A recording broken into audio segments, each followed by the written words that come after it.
Halo trader, dimanapun kamu berada, terutama di Indonesia. Aku orang biasa ini sedikit tertarik untuk coba memberikan jabaran ala-ala aku ya, soal turunnya IHSG belakangan hari ini. Tentunya ini terkait dengan serba-serbi pasar modal yang akan kita kupas dan ulas. Topik yang akan aku bahas adalah price formation, market microstructure, dan behavioral risk ya. Yang pertama adalah hakikat dari pasar modal. Pasar modal ini memiliki dua fungsi utama. Yang pertama, primary market atau IPO, initial public offering, sama dengan capital formation. Sedangkan fungsi kedua adalah secondary market untuk membuat price discovery dan liquidity. Namun kontribusi real terhadap perusahaan terjadi dan hanya terjadi di primary market, sedangkan secondary market lebih berfungsi sebagai mekanisme penentuan harga.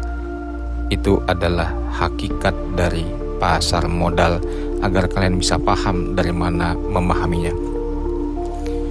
Bagian kedua, kita akan masuk di market microstructure dan problemnya, di mana harga dibentuk oleh transaksi marginal. Apa maksudnya ini? Artinya harga terakhir, yaitu last trade price, ini menjadi referensi seluruh kapitalisasi. Jika free float 40% dan yang aktif hanya 10%, maka 10% itulah yang menentukan nilai dari seluruh aset kapital 100%. Ini disebut dengan marginal price setting effect. Untuk detailnya aku akan jabarkan lebih lanjut. Kita masuk dulu di bagian ke C, behavioral economics, di mana PER atau PER, price earning ratio, ini bukan sekadar rasio ya. Ia adalah refleksi ekspektasi pertumbuhan. Jika terjadi fase boom atau meledak, biasanya terjadi optimism bias, herding behavior, dan overconfidence. Namun pada saat kondisi boost pace, loss aversion terjadi, panic selling pun merajalela, dan kondisi menjadi flight to safety. Masuk di poin D, systemic risk yang akan muncul, bahaya ketika valuasi tidak lagi berbasis fundamental, leverage meningkat, dan narasi menggantikan analisis. Hyman Minsky ini pernah menyebut bahwasanya financial instability hypothesis dalam bukunya, di mana stabilitas menciptakan euforia, euforia menciptakan leverage, dan leverage menciptakan krisis. Apakah ini bisa menjadi potensi manipulasi? Kita dimasuk di poin E, manipulasi bisa saja dan dapat terjadi melalui cornering stock, pump and dump, bear rate, information asymmetry, dan dalam teori pasar efisien by Eugene Fama, harga mencerminkan satu informasi, dan dalam realitas behavioral finance, harga mencerminkan persepsi informasi. Disinilah bentuk perbedaan, dan ini sangat krusial. Oke, kita sekarang pakai bahasa lebih gampang, di mana benang merah dari apa yang aku jabarkan tadi sebenarnya ini menekankan 5 hal besar. 5 hal besar. Kita masuk di bagian pertama. Pasar modal itu tidak sama dengan otomatis mensejahterakan ekonomi, dan kontribusi real publik ke perusahaan pun hanya terjadi saat IPO. Setelah itu, transaksi hanya perpindahan uang antara investor. Artinya apa? Artinya pasar sekunder lebih banyak menciptakan harga, tapi bukan menciptakan modal baru. Poin kedua, harga saham ini bukan ditentukan dari seluruh pemilik saham, tapi malah oleh yang aktif transaksi 10% tadi. karena 10% saham aktif bisa menentukan nilai 100% sebuah perusahaan. Di sini titik krusial dan bahayanya, karena harga sama dengan hasil transaksi kecil di bursa atau di secondary market, dan nilai perusahaan ikut terkatrol ataupun bisa saja terjun bebas. Masih belum paham? Kita masuk di poin ketiga. Harga ini digerakkan oleh ekspektasi PER ya, bukan kondisi realita sebuah perusahaan. Karena apa? Jika terjadi kondisi boom, tandanya adalah PER tinggi. Jika terjadi resesi, PER-nya rendah. Yang berubah ini seringkali bukan EPS atau earning per share, tapi yang berubah adalah satu keyakinan, dan analis pun membuat keputusan. Pasar sebenarnya adalah mesin ekspektasi dan masuk di pikiran orang. Poin keempat, siklus global bahkan jauh lebih kuat daripada narasi elit politik lokal. Pada saat kondisi global naik, maka pasar bursa saham pun naik, dan jika turun saat global mengalami kondisi yang negatif. Banyak orang salah di sini mengaitkan pasar modal dengan pemerintahan. So, poin kelima, manipulasi dimungkinkan karena mekanisme harga berbasis transaksi minoritas atau marginal. Disinilah titik paling berbahayanya. Artinya, transaksi marginal bisa mempengaruhi real fisik sebuah investasi. Aku akan kupas bahaya yang tidak terlihat oleh orang awam. Aku akan bongkar dan mengupasnya secara perlahan. Oke. Bahaya pertama yang terjadi adalah ilusi kemakmuran.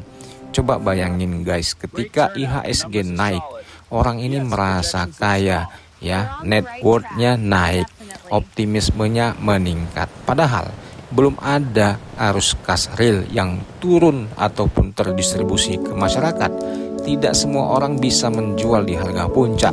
Itu hanyalah mark to market valuation dan bukan uang nyata. Bahkan jika kondisi tiba-tiba jatuh atau drop, terjadilah kekayaan pun menghilang, konsumsi pun turun, ekonomi ikut terguncang. Padahal baru angka yang turun. Inilah artinya pasar menciptakan efek psikologis makro. Bahaya kedua, harga ini yang terjadi di bursa tidak sama dengan nilai asli.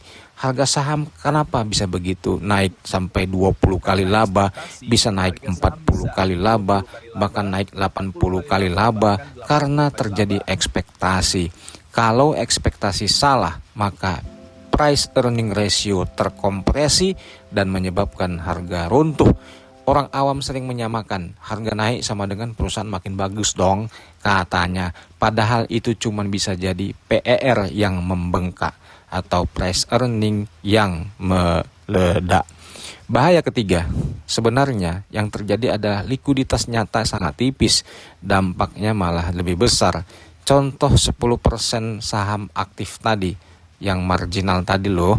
Jika ada dana besar masuk, harga pun naik tajam, dan ada dana besar yang keluar, maka harga pun bisa turun. Yang dirugikan tentunya investor pasif atau primary market. Investor pasif yang 90% tadi, mereka bahkan tidak ikut transaksi, tapi nilai kekayaannya berubah drastis karena hal ini. Bahaya keempat, narasi mengalahkan fundamental. Pasar modern digerakkan oleh media, digerakkan oleh influencer, digerakkan oleh riset institusi, lembaga institusi riset ya, sentimen global, bahkan algoritma trading. Ini terjadi demikian bukan hanya karena laporan keuangan. Kadang harga bergerak lebih dulu, baru fundamental dicari-cari untuk pembenarannya belakang hari. Last but not least, terakhir, apakah pasar modal benar-benar mencerminkan nilai ekonomi real atau hanya arena spekulasi terstruktur? Ada argumentasi kritis yang ingin aku jabarkan dan aku paparkan. Pertama, secondary market tidak menambah modal real ke perusahaan.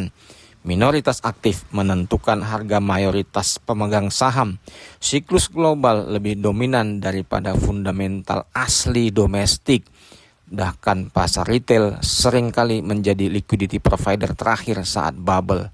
Pertanyaannya yang perlu sama-sama kita simak, apakah pasar ini benar-benar demokratis atau terkonsentrasi pada pemilik likuiditas? Apakah literasi hanya cukup untuk melindungi investor retail dari asimetri informasi? Jika 10% likuiditas bisa menggerakkan 90% sebuah nilai real, bagaimanakah cara membendungi dan melindungi dalam bentuk mekanisme? Konten ini aku buat bukan karena anti pasar, tapi karena anti dari sebuah kenaifan. Demikian dari aku Fauzi, follow terus sesi berikutnya. Terima kasih. Capek dapat berita market yang kepotong-potong?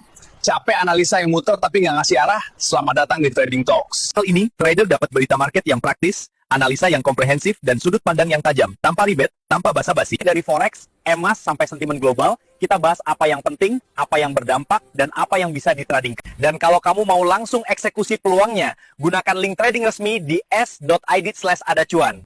Latido di Trading Talks bukan sekadar berita, tapi bekal keputusan trader. Come and join us!